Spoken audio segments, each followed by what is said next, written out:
Episode में हमने देखा कैसे दीक्षा बिन बिहाई दो बच्चों की मां बन गई और कैसे उस औरत ने उससे उसका एक बच्चा छीन लिया। 3 घंटे बाद दीक्षा को जिस कमरे में शिफ्ट किया गया था, उस कमरे के हर तरफ गार्ड का पहरा था। अंदर जाना किसी को भी अलाउड नहीं था। अंदर दीक्षा और बस उसका बच्चा था। 3 घंटे बाद वह होश में आ गई। होश में आते ही उसने कमरे की छत को देखा। वहां पर कोई लाइट नहीं थी और ना उसके चेहरे के ऊपर कोई डॉक्टर। उसने अपने गर्दन को घुमाया। उसके बेड के पास पालने में एक बच्चे को सुलाया हुआ था।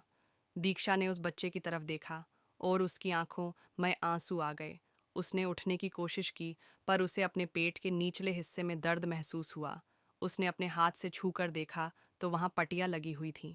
उसने जोर देकर उठने की कोशिश की, पर जितना जोर देकर उठने की कोशिश करने लगी, उसे उतना ही जोर से दर्द होने लगा। पर दीक्षा ने हार नहीं मानी और उठने की कोशिश करने लगी। वह बस अपने हाथ और पैर हिला पा रही थी, पर अपने बॉडी को उठा नहीं पा रही थी। तभी दरवाज़ा खुलने की आवाज़ उसके कानों पर पड़ी।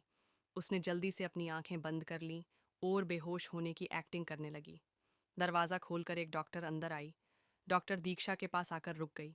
उसने दीक्षा के माथे पर हाथ रखा और दीक्षा से कहा, क्या तुम उठ चुकी हो? दीक्षा ने आवाज़ से अपनी आंखें खोली। उसने देखा उसके सामने एक लेडी डॉक्टर थी। दीक्षा ने आंखें खोली, पर उसके मुंह से बोलने के लिए आवाज नहीं निकल रही थी। उसने अपनी गर्दन हिलाकर अपने बच्चों की तरफ देखा। डॉक्टर ने दीक्षा से कहा, क्या तुम्हें अपने बच्चों को लेना है? दीक्षा ने हाँ में गर्दन हिलाई। उसके साथ जो भी कुछ हुआ, जैसे भी हुआ हो, पर उसके दिल में जो माँ की ममता थी, वह तो अपने बच्चों को ठुकरा नहीं पाई। दीक्षा की बात डॉक्टर समझ गई। डॉक्टर ने दीक्षा से कहा, तुम बस अपने बच्चों को देख सकती हो, उसे अपने करीब नहीं ले सकती। इसलिए मैं तुम्हें तुम्हारे बच्चे को नहीं दूंगी। अब तुम मुझे यह बताओ, क्या तुम्हारे पैरों में मूवमेंट हो रही है? दीक्षा ने ना मैं गर्दन हिलाई। ए देखकर डॉक्टर उसके पैरों के पास गई और पैरों को दबाकर देखने लगी, पर दीक्षा ने अपने चेहरे पर कोई भी भाव नहीं आने दिया। डॉक्टर दीक्षा के पैर दबाकर यह जानने की कोशिश कर रही थी, वह सच बोल रही है या झूठ।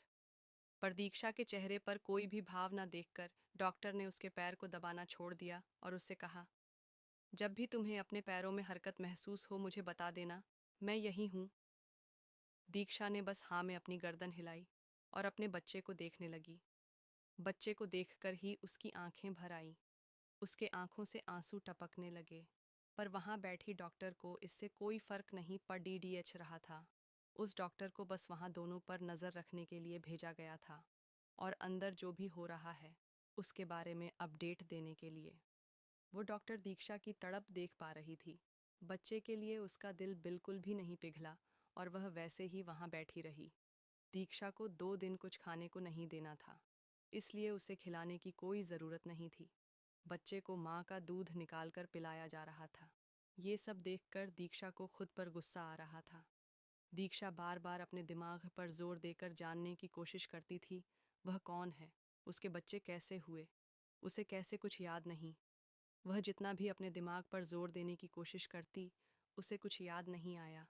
उसके सिर में तेज दर्द होने लगा और वह बेहोश हो गई। कुछ देर बाद दीक्षा के पैरों में मूवमेंट हो रही थी, पर उसने ये बात बिल्कुल भी डॉक्टर को पता नहीं लगने दी। वह अपने दिमाग में कुछ सोच रही थी। 3 दिन बाद दोपहर का वक्त वह डॉक्टर 3 दिन उसी के पास बैठी हुई थी और उसे ऑब्जर्व कर रही थी। डॉक्टर ने देखा 3 दिन में दीक्षा ने बिल्कुल भी अपने पैर की मूवमेंट नहीं की। डॉक्टर ये रिपोर्ट बताने के लिए बाहर खडेडी उस औरत के पास गई। डॉक्टर के जाने के बाद एक नर्स दवाइयों की ट्रॉली लेकर कमरे के अंदर आई।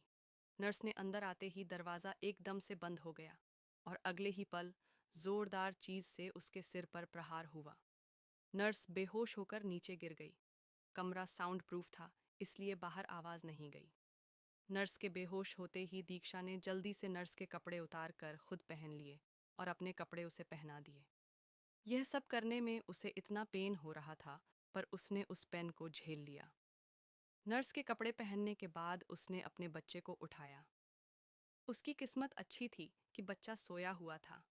उसने बच्चे को कपड़ों में लपेट लिया और दवाई वाली ट्रॉली में छुपा दिया और दरवाज़ा खोलकर ट्रॉली लेकर बाहर आ गई और धीरे से दरवाज़ा फिर से लगा लिया। बाहर खड़े गार्ड को उसने बिल्कुल भी शक होने नहीं दिया। नर्स हर रोज उस वक्त पर उसे दवाई देने के लिए आ जाती थी। दीक्षा ने 2 दिन से एक प्लान बनाकर रखा था, पर उसे अपने बॉडी में बहुत दर्द महसूस हो रहा था और वह उठ नहीं पा रही थी, पर आज वह उठ गई थी। दीक्षा बॉडीगार्ड के सामने वह ट्रॉली आराम से लेकर चल रही थी। वह पूरी कोशिश कर रही थी कि वह सीधी चले। उसने अपना पूरा वेट ट्रॉली पर डाला था, जिससे उसे चलने में आसानी हुई। 5 मिनट के अंदर वह बॉडीगार्ड के सामने से गायब हो गई। बॉडीगार्ड को उस पर बिल्कुल भी शक नहीं हुआ। दीक्षा के वहां से जाने के बाद एक बॉडीगार्ड ने कहा, हमें अंदर जाकर एक बार देख लेना चाहिए। अंदर डॉक्टर नहीं है, और डॉक्टर ने कहा है कि पास 5 मिनट में जाकर अंदर चेक कर लेना। उस बॉडीगार्ड की बात सुनकर वह दोनों अंदर जाने के लिए मुड़े ही थे कि उसे सामने से वो औरत और डॉक्टर आते हुए दिखाई दिए। दोनों बॉडीगार्ड अपनी जगह पर ही रुक गए और उनके सामने झुक गए। क्या दीक्षा भाग पाएगी उस हॉस्पिटल से?